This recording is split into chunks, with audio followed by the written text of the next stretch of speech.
Good morning and good morning and welcome to Section 8 Consulting. Today we're going to be talking about one of the best scams I've heard in a long time. Unfortunately, I've got a cat, TT, which is one of my small cats. She's going to be joining us today in the video. So I'll give you a little introduction before we get into the scam. This is TT. She's a very small cat, petite. When my mother passed away, she left us with her. So I guess you can think of that as a living memory.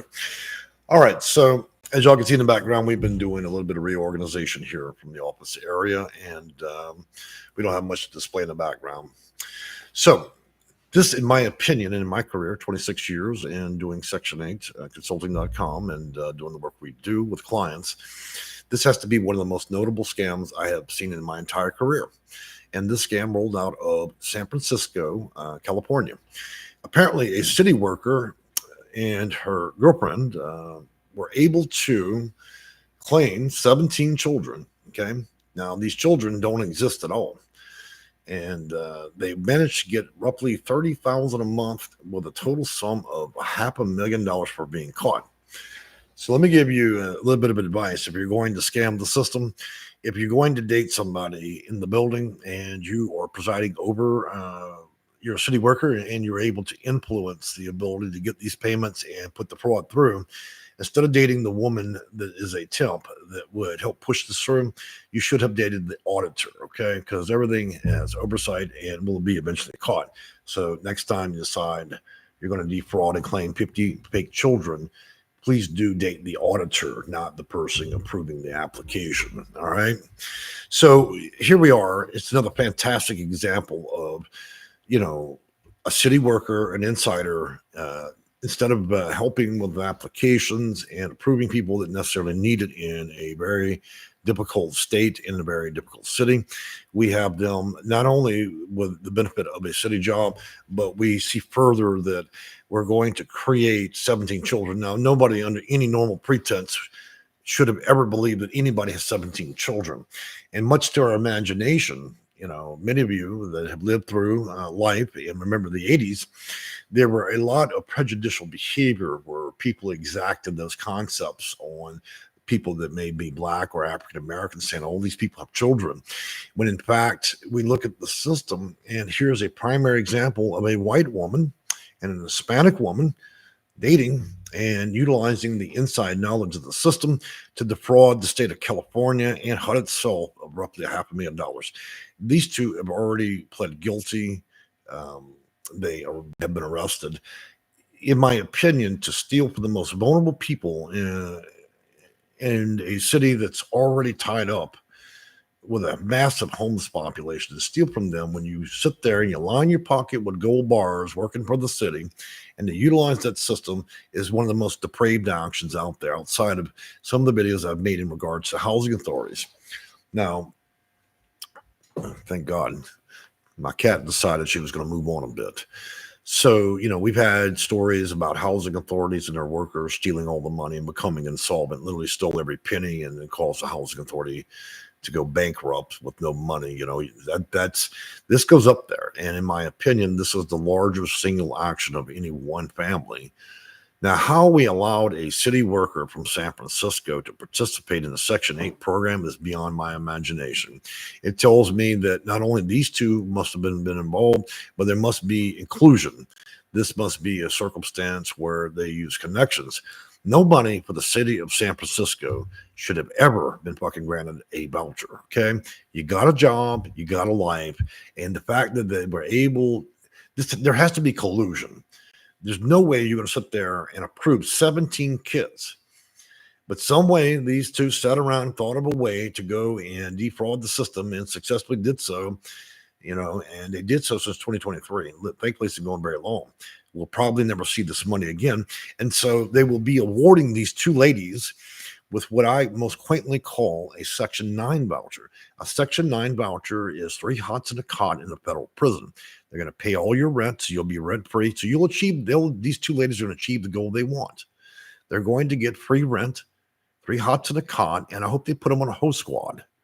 That's where they get their ass out there in a field and they spend 9 to 12 hours with a hoe in their hand, and they can go and plant food for the prison. I cannot think of anything more despicable than people that already are in the position, have a job, and work for the city, and to go in there and run one of the largest scams in state history, and then amongst already the shit we've got going on, being defunded, we've already terminated most homeless, and this only furthered it. We've already ended almost all homeless programming at 3.9 billion. We've terminated close to half of all HUD's employees, and we're looking at further decreases. We got these two ladies here buying Gucci purses and then fucking claiming nearly $30,000 a month. Who fucking needs that much money?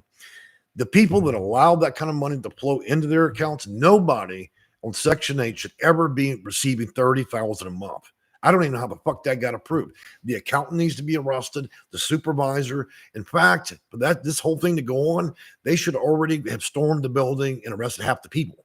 There's no way that's just these two people. Nobody ever on Section 8 should be receiving in one household $30,000 a month. So there had to be collusion throughout the whole building, payoffs everywhere. Everybody, they need to bomb the building, tear off the doors, and fucking arrest everybody. This is wild. It goes against everything I believe. I'm sitting here and I'm a consultant and I do work for Section 8 to help people. And we got people like this just robbing us blind. That's absurd. So, it shows where we are. Desperate time. But these people aren't desperate. Grandma's not dying of cancer. Nobody needs $30,000 a month. This was a straight fucking robbery. How much can we get when this whole thing falls apart? A straight fucking robbery. There's no way. There's accounting, there's supervisors, there are checks and balances in place. So everybody must have been having a payday in there. Nobody has 17 children. My aunt, you know what? She's religious. Used to live in a bus back in the 80s. And she's one of those people who had a baby every year. The most she managed to pop out was about 13. I have a lot of family, okay? French people like rabbits. We do a lot. I don't have any children. Do you see my point? Nobody's got 17 children. Maybe a few so everybody in the building was on the fucking take. Everybody there needs to be handcuffed. They need to be brought down to the federal building, and they need to be waterboarded. Well, I shouldn't say that, but honestly, they need to all be questioned, put on lie detectors, because there's no way that two individuals managed this caper. This had to go before other people. So it must have been a money party around there. We're giving kickbacks on everywhere. But the absurdity of it all is, accounting was literally kicking out checks for 30 fucking grand. Could you even imagine that? I don't even make that kind of money a month. That's like the income of, if I had to look at my clients, that is the amount of income for roughly about 35 people on low income. So in essence, these people rob 50 people of any opportunity while having a city job. In a city where it's already killer just to get a job. Rent's out there $5,000 for a broom closet. These guys are working for the city, so she's mopping it up there. So I guess she was about $50,000 a month, toasting champagne, fucking everybody in town, and then robbing the building fucking blind. I'm surprised she didn't steal the light bulbs. Who needs that kind of money out there? I'm glad they got her. This angers me to no belief, because what this is going to do is it's going to further support the case of ending Section 8 and other programs, because we got a white woman. We got Karen that's stealing everything in the building. She done stole the fucking toilet paper out the bathroom, plus 30 grand. Everybody's going crazy. It's kind of hard for us to argue a point that people need help in housing when we got Karen and ding dongs stealing everything. And so this is what we're left with. A complete fraud out there. How it went on for a year, I don't know. I mean, clearly we have one working in the city. We have another that's helping the scam go on. But the accountants and checks and balances, how did all that shit work out? That would be the largest number of kids. You may tell you that woman, she'd had to produce a child every day since she was 6. Even if she adopted half the fucking buildings, you couldn't have 17 kids. So yeah, a lot of people need to be fired, held accountable. This is an extreme, so extreme. We're not talking about a really good scam. This was a really bad one, and it went right through. So yeah, everybody in the building was complicit. I don't, 2 people arrested. No, we need to get the prison bus in front of the building. Everybody but the janitor. needs to go on downtown, and there needs to be some discussions about this shit because it makes everything look bad. Now we got 2 homeless shelters people have to get on a waiting list to get a bed ticket, and you got fucking Karen and this other lady robbing the building blind. I hope the judge throws their ass under the bus. I hope they do. In fact, I hope they take them and do like they do in Arizona, put their ass in a tent and put them out in a hot field. Because the level of depravity here is almost as close as the housing authority employees stealing from their own housing authority. I don't know which is worse. To do that in the city where it's a dire situation, or to be a housing authority with a bunch of corrupt employees. I just don't know. I mean, I think we're almost even. I mean, the race to the bottom of hell is about the same for both of these people. But the reason I want to bring this to it is because a lot of people think that the only thing I talk about in this channel is whether or not to support the cause of Section 8. There are lots of situations I don't support. I don't support this kind of activity. And for it to come to light now, you know what? I hope this news comes across Mr. Trump's desk, because if there's anybody out there that I know that likes to settle the score, that'd be that man. And yeah, this needs to be punished. You know what? They need to put this on a national highlight. $30,000 a month. There are CEOs that don't even make that. And this fucking scam went on for a year. Flabbergasted. So, well, those profanities, I intended every one. If you don't care for that tough shit, you can go to another channel. That's how I feel about the circumstance as a consultant and dealing with people that actually need housing, not city workers that should have never in their life had the nerve to walk through a Section 8 office. And no circumstance should those people have been granted a voucher. And no circumstance should 17 children should have been allowed to do this. The accounting should have never cut checks for 30 grand. And this to run for $500,000, well, simple math, 30,000 to 100,000, 3. So that's 3 months times 5. Yeah, about a year. Every nickel needs to be paid. Every nickel. I don't care if you have to shackle those women and put them out there with a little bitty hand garden, dig every fucking rock out the garden for the next 30 years. And if they don't pay that money back in the next 5 years, then they need another 95 years. That way they can understand what free housing is. That's what they wanted. Now they can get Section 9. 3 hots in a cot. Despicable. Well, guys, you know, it's a sad story. It certainly doesn't support my case when I have to sit here and talk about cases where we got people robbing the building blind. And it takes a year. And now we've defunded half a HUD. It's going to take them longer. It means they can run scams now for 5 and 10 years before they get caught, because we don't have enough people to investigate anymore in HUD. We got 1 employee left in the New York office. You know, how is that even possible? So it's complicated times, you know, the loss of all homeless funding, with people committing brazen acts of fraud that are generally working at housing authorities and for the city sometimes. Now, I'm not claiming every housing authority or every city employee is corrupt. I don't believe that at all. But how this played out in the sense that, look, people need to be punished, not just the actors that did it. Everybody connected to this that allowed it. See, I told you, my cats love to do their own business. She's sitting in that window. She probably just found a bug to get. Won't be long. So, guys, I really enjoyed making this little video. This afternoon, if you'd like to join me, we're going to be discussing a different type of video now that I've discussed this little scam for San Francisco. I think this afternoon, we're going to discuss subsection of Title 24, Section 202. And this would be subsidies and vouchers for seniors. And I think it's going to be a very useful topic. And then also tomorrow, we're going to be addressing you veterans. Those of you that so graciously walked into war, was willing to take a bullet, didn't know if he was going to take one or not, it fought for our country. Okay. There are a lot of people that argue against housing and vouchers for people over a long duration of time.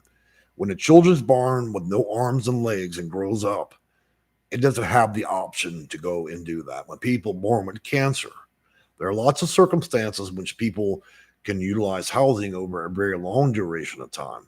That's simply just being a good neighbor, helping people, okay? We need to keep that in mind before we cast judgment. There's a lot of rocks being thrown around in my channel behind some of the videos I make. We need to consider all circumstances, not just healthy people. Section 8 was designed to help people get back on their feet unless you're disabled or you're retired and you're a senior or you have critical, serious health issues, okay? It should be a catalyst to help you out there. It was designed to help taxpayers, those that have worked, those that have paid in, as an option to help boost you. It was never designed for the long term. However, some clients do need it long term. That's the balance. Just like people, we can't cry when we said Social Security, we're going to give you a certain amount of money. Well, we didn't know that Miss Climette was going to live to 198, so she ended up getting $1 million extra. We didn't know that. You take the good with the bad. Sometimes cases go longer than they should. So I'm going to do a few highs and hellos. I see you guys commenting. I've not come up with a solution yet to get my this chat window where it's larger print. The older I get, the blinder I get. And even with eyeglasses, I tend to struggle and see these comments. So Forever Curious 7 says, hello, good morning. How are you? Super Queen Bee, greetings. I'm in San Francisco. Well, I tell you what, your city is the hour of topic because of those two fraudsters over there. Forever 7 goes, this is disrespectful. It is, let me tell you, it's not just disrespectful, it's the lowest level of depravity. To take advantage and you are a person that you're not a have-not, working for the city, and to defraud $500,000.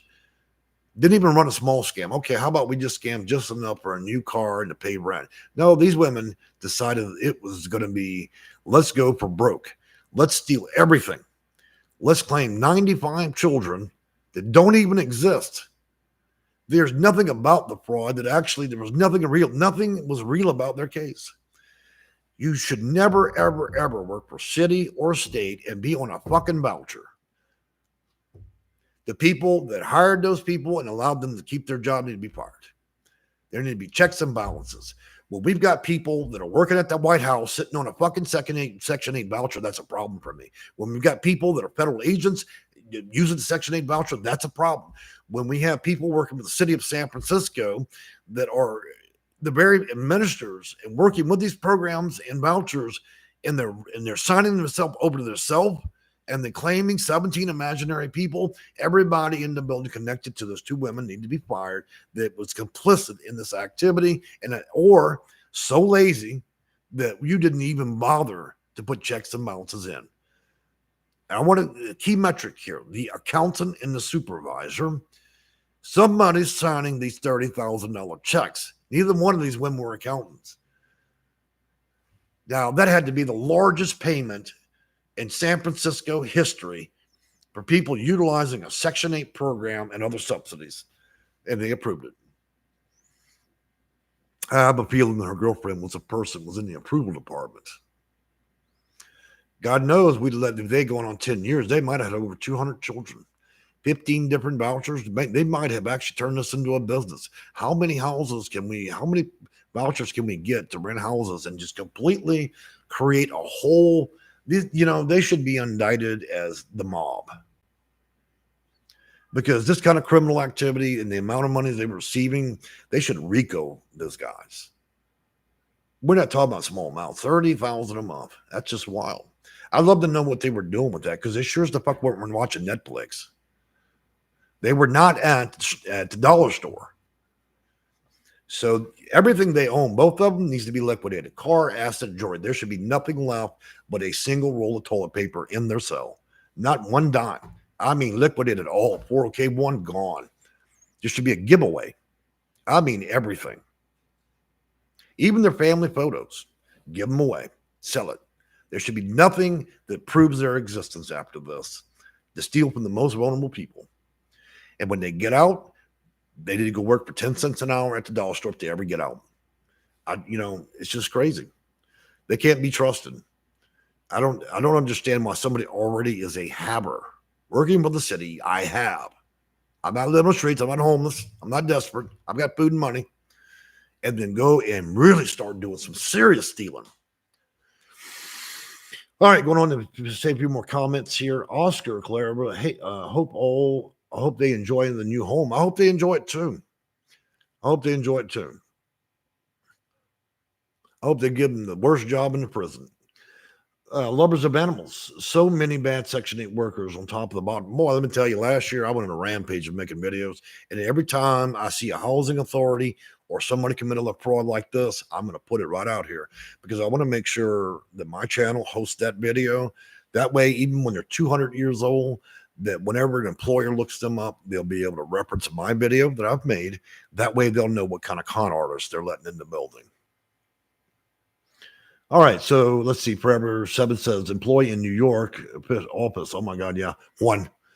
When they said they were cutting Section 8, they're cutting it. And they got one employee left in an entire HUD building. And I think it's the guy that probably keeps the light bulbs on. It's not even a worker. It's probably maintenance. All right. Miriam Yah says, Shalom, everyone. Shalom back to you. Ricky B, your hair matches the interior of your room. Yeah, it does kind of mix in, doesn't it? A little white there. It goes, it kind of bleeds into the background. We had the floors redone here, and so we're getting everything back up and ready to go again. Miriam Yah goes on to say, it does help that there is an overwhelming amount of vacant buildings here. Certainly. Well, you can always be sure that we have a vacant prison cell for these ladies. It's going to be exciting times for them. They're going to get a very long lease with no keys. I cannot describe the joy I'm having right now. I'll be following that story. Pink Lily, I think. Thank you for everything you're doing. Help bring this to light. They need to be they need to be thrown in the jail. They do. They really do. I'm glad we're seeing an example of somebody in the news besides just African-American people, because, the news is so prejudicial. This is a wonderful example of other races creating problems. We have to start as a world looking at things as humans rather than race. Okay. And this is a prime example of one of the largest scams committed by a white person with 17 fake children. It actually holds a record in several ways. This would be the person with the largest number of largest number of kids that ever participated in Section 8. They won the secondary award for the largest number of kids that didn't exist at all. This probably is the largest award of money to a single white person or Hispanic in one household for children that didn't exist. And it would be clearly one of the worst examples of a city failing to see or have any checks and balances in place till it's too late. In no circumstance should $30,000 a month, a check for that amount or direct deposit ever been granted. Did nobody think anything? Is the city of San Francisco having so many problems they're unable to even look at their own books? This needs to be when they did catch these ladies, this was a multi-agency deal. The feds were there, the city and state, because heads are going to roll. I would imagine jobs are fixing to roll. The first two going to prison are the people that did it. But I can tell you, there's going to be more. There's no way to run this level or operation by two dingbats, risking everything, knowing they're going to get caught, and then stealing $500,000 for no good fucking reason. Oh, we don't need anything. We're good. I work for the city. I cash my big check. Shit, let me just rob everything else in the building. I don't even care. There's just nothing to excuse this kind of behavior. And when they get out and they release them in San Francisco, I wouldn't be shocked if somebody homeless didn't do something the unthinkable. Because you got men and women sleeping in the bushes, in the park, everywhere else, and these two women will walk on that street, get bailed out, and then somebody's going to see them. Oh, you're the reason I'm out here in the forest. You're the reason I'm out in the woods because I can't get a voucher. I got to wait 400 years for a voucher. Well, ma'am, I've got something in my purse for you. I don't wish nothing ill on people, but I got to be honest with you. Those women, if they ever get out of prison, it'd be in their best interest. They'd never return to the city of San Francisco. Matter of fact, if I was them, I'd just pack their shit and leave the U.S. altogether. That's the way I feel about it. And they should be barred from any program. No, if they ever have a hard time, no food stamps, no, they should be barred from all of it. Lifetime ban. You can go sit and sleep by the dumpster. You can beg for change, bitch, because you're not going to get shit from the city or the feds ever again for any fucking reason. I don't care if you're dying of 18 different versions of cancer. Neither one of them should be able to participate in any city, state, or federal program ever again. You should be banned from even the shelters. Go live in a park. Put them in a pauper's grave. This is disgusting. It's just the highest level of disgust I've seen in a while. Y'all see I can be pretty mean-spirited. So maybe God will forgive him one day. All right, moving on. Ricky V, your hair matches the interior of the room. Thank you very much. Maram, yeah. It does help that there is an overwhelming amount of vacant buildings in here. Yeah, it does. It means that eventually San Francisco reached the height of how much they can charge for rent, and now nobody's buying that garbage anymore. Nobody wants to rent, so half of San Francisco is going to be empty buildings, and that also includes a big problem with foreign investors buying things, buying up all the properties and putting nobody in there, waiting for the value of the property to continue to go up without ever putting anybody in there. It's a big problem around the U.S.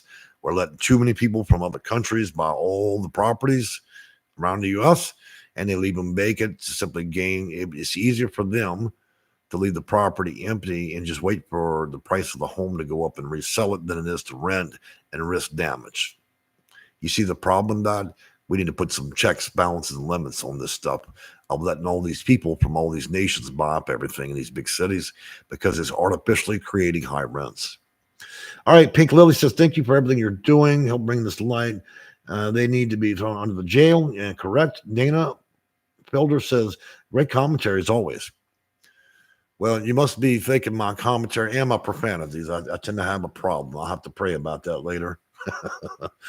TJ, simple answer for everything, accountability. You can't, why can't we figure this out and establish order? Look, this ain't a we thing. This is the city of San Francisco. Them big boys and fat cats smoking cigars up there at the city center. Those guys need to sit down and think about how they're fucking all this up. If you're getting raped by if you're getting raped of money by two little old girls working in the building, and nobody noticed that they're stealing $500,000, $30,000 a month, then y'all got serious problems. So they need to go through they need to audit the whole system, and everybody sitting there playing farm bill on their computer needs to be terminated. Now, I use that as a joke, but let's be honest. If it's so loose out there that you can go work for the city and just steal everything, then all these supervisors over these two women need to be fired. How the temp got hired, how you hired a criminal to work in the city as a temp, that temp agency needs to be sued for every nickel they're worth. And the person that worked in the city that managed to influence this and become complicit to steal all that, everybody surrounding her in a supervisory capacity that didn't do their checks and balances needs to be handcuffed and dragged out the fucking building. Let me tell you something. If I ran a big office and I got 2 or 3 employees stealing everything from my investor, then everybody that it was their job to stop this kind of behavior and put checks and balances in needs to be arrested. Let me tell you something. Complicit means either or, knowing or not knowing. Just like when you get arrested and the judge tells you not knowing the law is not a sufficient defense, you being a supervisor of the city and you not knowing that scam's going on means you're still complicit. It means you didn't do your job, and that by virtue makes you complicit. It means you allowed by negligence to do that. And so I hope to see more people that's going to get some Section 9 bracelets and a lease. We need to learn. You cannot take on the responsibility of working in the city at a supervisory level and allow 2 people to absolutely rob the building. The accountants that were cutting these checks, look, just like a bank, when you see a suspicious activity like a participant in a Section 8 program receiving $30,000 checks, that had to have been the largest payments ever issued by a light year. So the accounting department supervisor need a pair of bracelets, time to go downtown. For you to sit there quietly, you were either getting kickbacks, you didn't give a shit, or you weren't doing your job. You're stealing from the city. And when you steal from the city, what you're really doing is you're stealing from the taxpayers, because the city receives its money where? They're stealing from you people in San Francisco. Everybody working in San Francisco just helped that woman get $30,000. She's making more money than many of the CEOs in the area a month. How is that even possible? And she barely has a job above level, just above being the toilet cleaner. Moving back, Genuine says Chicago is no better. Oh, of course not. No city in America is better or worse. I'm just saying that some scams are more notable than others. And in my opinion, this is the largest singular family scam for Section 8 in history. Nobody has ever achieved this amount of money per month in any city or state across America that I've ever been aware of. It isn't the largest fraud ever taken in total. I mean, there are housing authorities that have stolen millions. But for a single household, yep, they won that award. And they did, and like I said, they earned a few awards. This would also be the highest number of fake children ever heard of. Oh, yeah, I've got 17 children. Go ahead and write me a $95,000 check this month. Even if you had 17 children, it does not operably cost $30,000 a month. So they took this to such extremes. And every month, the accounting department, without question, Miss Lollipops and Ding Dongs that worked in accounting just kept writing checks.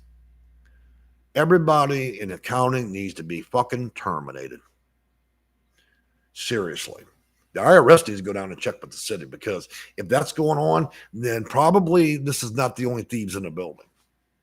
If they got away with this, then I'm sure everybody, the janitor is probably stealing everything too. I mean, come on.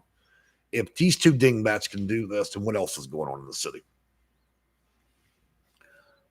All right, Christine again, it says that's happening in Columbus, Ohio. 3,000 empty homes that have been flipped 4 times. Yep, I believe it. Lulu goes on to say, wow, unbelievable. Thank you for what you do. Pink Lily says, this is part of the reason why these programs are gutted, and especially in California, where they have some of the great. Well, I mean, California is a target for higher levels, but we have a higher homeless population there. One day I'm going to discuss how California reached this position they're in with homelessness. It's going to be much to many of your imagination to how all this played out. California didn't always have these problems. And what I'm seeing play out in California is playing out in Florida right now. You know, this is a row of bad choices over decades and decades, okay? It has nothing to do with liberals and Democrats and Republicans. This is a concerted effort over generations to create an artificial problem, which was really compounded by not homeless people and money.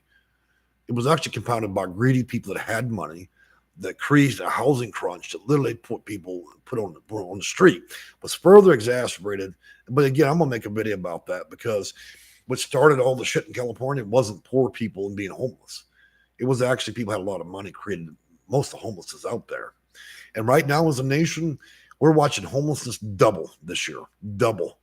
There are no solutions in place, and we're watching a tidal wave, even probably 5 times larger than it was during the pandemic. It means we're reaching a critical stage in this country just in this year that's never been seen before. That's something else I'll be addressing. And I'm not the only one talking about these numbers. The numbers are growing beyond belief. Housing authorities without funding are collapsing and becoming insolvent. No money left. There are some real problems. Now, does that mean the whole nation, the system's failing? No. But at the current pace that we're going, and the cuts and changes to almost every federal agency, a lot of these agencies are starting to begin to fail. Even U.S. park system is starting to fail. I don't need to preach anything. You want a source? Well, look, you can look all the way through all the federal accounting and reports, not the news, federal accounting. But in order to make serious changes, sometimes serious cuts are put in place. I don't know that I agree or disagree.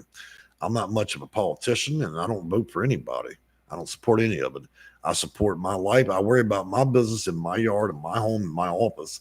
I don't worry about what goes on at the White House and through politics. I leave that for all you other big thinkers. Okay? I'm not even voted for the lunch lady.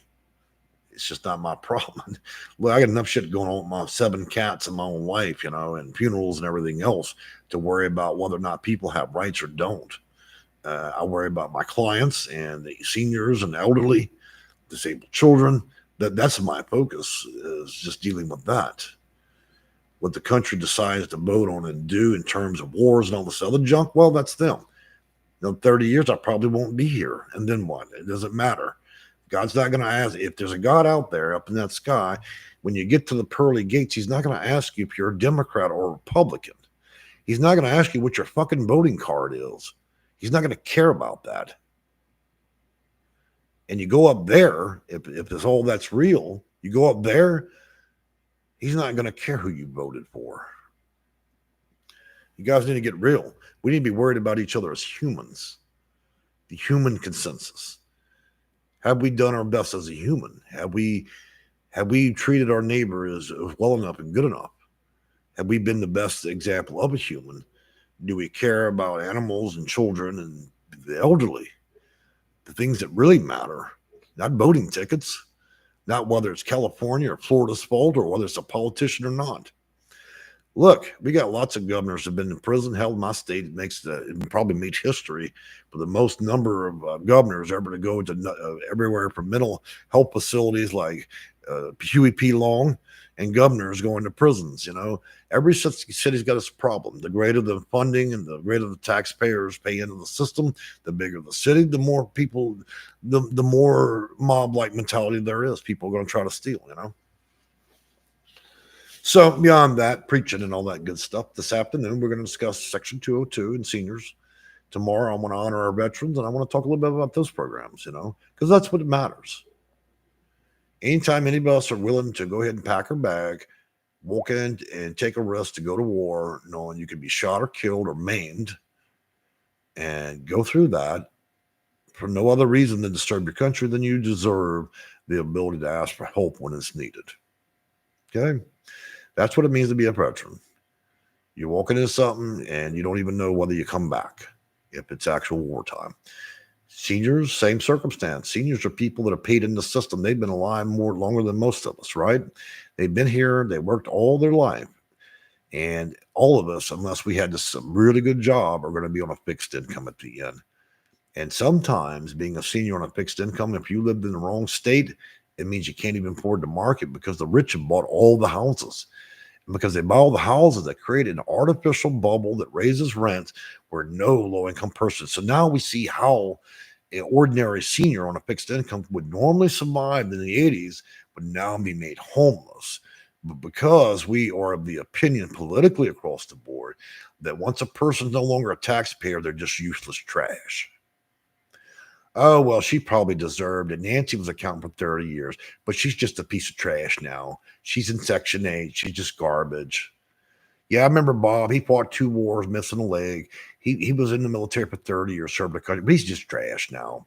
He's on Section 8. He's just worthless. You see, that's the kind of shit thinking that makes our country look horrible. It's the natural presumption that because people in Section 8, that they have no value. If we started assigning a value, a lot of people with jobs would look bad. And if we're really going to deport, then why don't we deport all the criminals? White, black, Mexican. If we're really going to play this game of sending people out, kick them out of the country on planes, then let's get rid of all the criminals. Let's send them to Cuba. Cuba sent us some friends. We can send Cuba some friends. In fact, if we're going to do voter cards, why don't we decide to give everybody a star rating? If Nancy or Karen don't meet a certain star level, then we just liquidate all their shit and then send her to another country.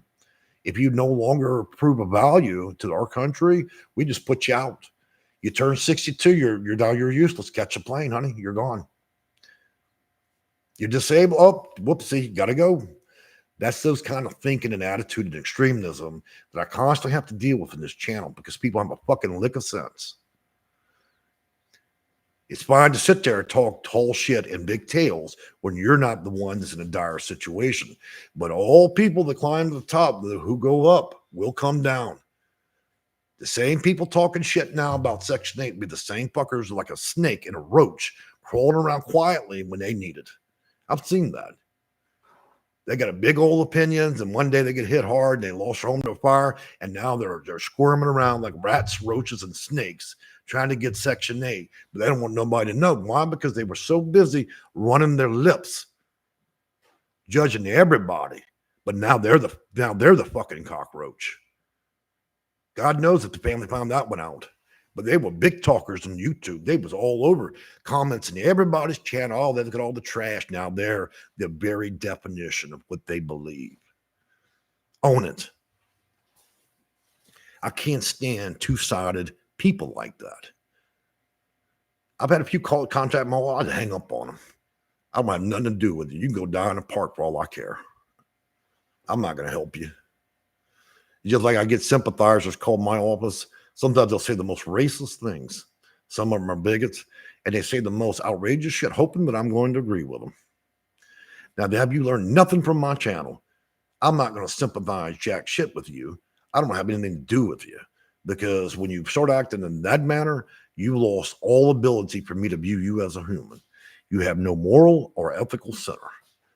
You're just looking for sympathizers. So why are we talking the truth today? Why are we talking about the things in the room nobody wants to talk about? Because we need to.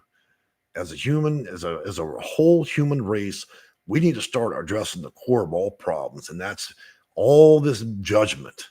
Too much of it. We're so busy worried, and we spend so much energy trying to judge everybody that we're no longer looking at ourselves. And this all stems from one singular issue today, doesn't it? It's talking about two people that defrauded the system that already had desperate people. They didn't go work in the city and rob the city workers. They didn't rob the National Police Fund. They robbed the most vulnerable. We're out of control. We need to get a grip. If we're going to sit there and we're going to vote left and right and be Republicans and Democrats and neutral, then all parties need to focus their energy on people that commit fraud. Right? So let's just be real. We're going to be real. We're going to talk big shit and everything else on the news about every party and this and that. Then we need to be able to address real issues, right? Head on. It's time to stop trading pleasantries. It's time to sit there and address the elephant in the room. Or the donkey. I didn't mean it politically. I was just saying an old commentary. All right, Melissa Thomas, thank you for the $2. Anytime people donate a little tip in the channel like that, I usually use it from the support of my cats. A lot of my cats are rescue cats. And no, they're not all seriously maimed, so I'm not trying to come up with a lame story. But the $2 will be used towards treats. I help people with housing and vouchers navigate the system. I help landlords avoid bad tenants and bad Section 8 clients and get the right ones in that deserve the chance. And in the midst of all that, I'll also rescue cats. So you can say that I care whether the people and also animals have a home. Unfortunately, I cannot fit every cat in America in my home. So I'm hoping all you guys that are pet lovers chip in. And if you see a lonely cat that needs some food or water, or a lonely dog or bird that can use a little help, give them a home. Care about them. They'll appreciate you for a lifetime. Guys, I've enjoyed talking with you, and we hope to see you later today around 3 p.m., maybe a little later.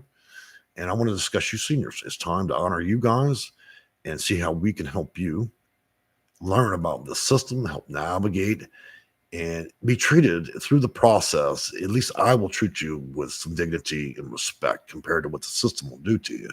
So this is a way for you to be able to survive the very difficult adversity of having to deal with a system that doesn't like you, that treats you badly, but offers a voucher. There are some of us that do care. There are still people out here. There are still consultants, a few of us that actually care what happens to people. It's not about clocking in a line in my pocket. Do I look like I'm sitting in $1 million office? Really? Come on, guys. It must mean I've been here on this channel 15 years because I care. Because if I was doing such a fantastic job of making money, I'm sure I would have already had this beautiful setup, just like all the other talking heads that love to make nickels and dimes. The only thing they care about is what they own. They don't care about people. Well, guys, I'm glad to see you've all joined us today, and I'm excited about this afternoon. I'm excited about you veterans tomorrow, and we're going to discuss everything we can to help you guys through one of the most difficult times in our nation as we have all these big changes coming. I believe we can go as all Americans.